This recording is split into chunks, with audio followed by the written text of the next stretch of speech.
being a little humble, you know, Scott was a little boy, he was quite the cartoonist. You know, little family secret, but you know, you can tell the folks. Well, here's my secret. Yeah. I traced. I was a tracer. You traced my cartoons. That is a copyright for you.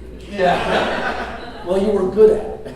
Yeah, well, anyone can be good at tracing parts. Christopher, so we got some of your cartoons here. I want to just briefly get into what you do. You contribute to the New Yorker. How long have you been doing New Yorker cartoons? Since '98. 98. Oh wow. Yeah, I've seen your work over the years. I'm a big fan. You also do political cartoons that are a little different from the New Yorker stuff. That's right. Yeah. For the Hill. For the Hill down in Washington. Which is like Congress's newspaper. It's like it's a small newspaper that covers the three branches of government. And like down there, they just like go crazy because more coverage about them, but they're really into their cartoons. Yeah. So what are the differences when you're doing cartoons for for them and between the New Yorkers at a? The difference is the best way I can describe it is like cartooning for New Yorkers is like having like a rapier. You know, you're just sort of having this very fine sword. It's a fencing match. Yeah. Rapier. He said. Yeah. It's not. They all heard it's it, not clearly. rapier. It's having. And then I have a dumb audience. You have to really dumb it down. This is the New Yorker magazine.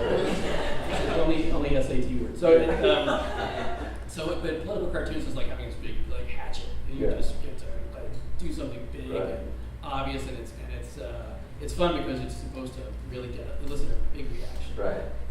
And so you get these you get the paper's great because it's right in DC, so the senators and Congress actually call you and really get feedback. Yeah, get feedback and like Don Rumsfeld called me. Which is like one of the worst. This is post 9/11 by like a couple of months, and you get a phone call from the New Yorker's office and saying the Secretary of Defense wants to talk. And you're like, oh, so the day happened. Like, I've anticipated this is going as well as things in my life that thought would happen. You know, right. Like there's this little place in Cuba. So I call the Pentagon, and the Pentagon gives me some Colonel Culpepper, and it sounds exactly like you would imagine, and he starts barking at me, Sec Defense, Sec Def got so many cartoons he wants to get, blah, blah, blah. I'm like, okay, great, which one? And it turns out it was a cartoon that ran in the Hill, which is about like a mile and a half from the Pentagon. Yeah. And I'm like, why'd you call the New Yorker's office? He's like, well, that's the only way we could find you.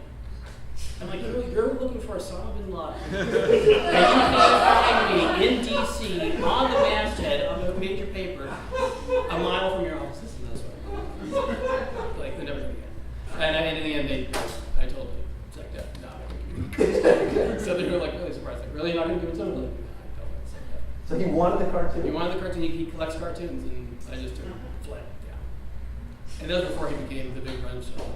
The big Roosevelt. I don't know if that was a wise choice. It might be on some list somewhere. Yeah, well, that's the weird thing. I got these things that constantly buzz my house.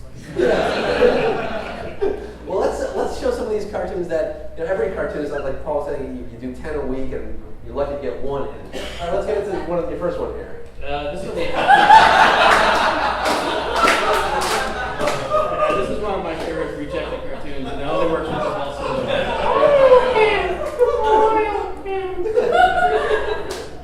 Yeah, I like that one. This is now take a deep breath and hold it. So now, why would something like this get rejected? I have no idea. I actually talked to Bob about it. Bob was our editor, and he's like, "Oh, we've done enough clown jokes. Enough clown jokes. You can't do enough clown jokes. They need more dogs in business suits. Cat and old lady too. Yes, this is a. I love that. Too dark?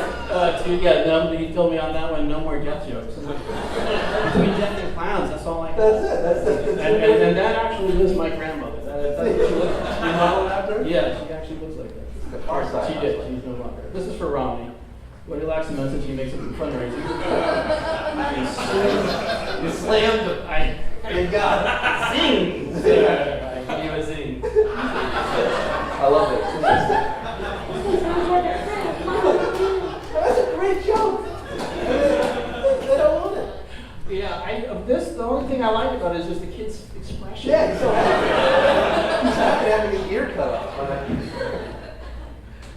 I'm going to love the way to Tom. The rest of the marketing team wasn't set up state to the That's the dog business name. That's right. I got a cat in there and I got to sell.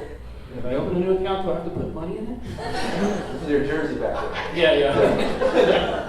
Yeah, that's right. Right off my Yes, desk. yeah. I like that. That is So Snow White. Sudovich. Which seems to be the logical thing you would do. Right. Twice the apple. Yeah. This one is just after Cheney left. And let's face it, this place isn't safe without you. You're needling them, man. You're gonna be careful with these big shots you're going after. Yeah. Those are the ones I think the funnier ones even are in the magazine, and I love it, man. They're awesome. Thanks so much for sharing.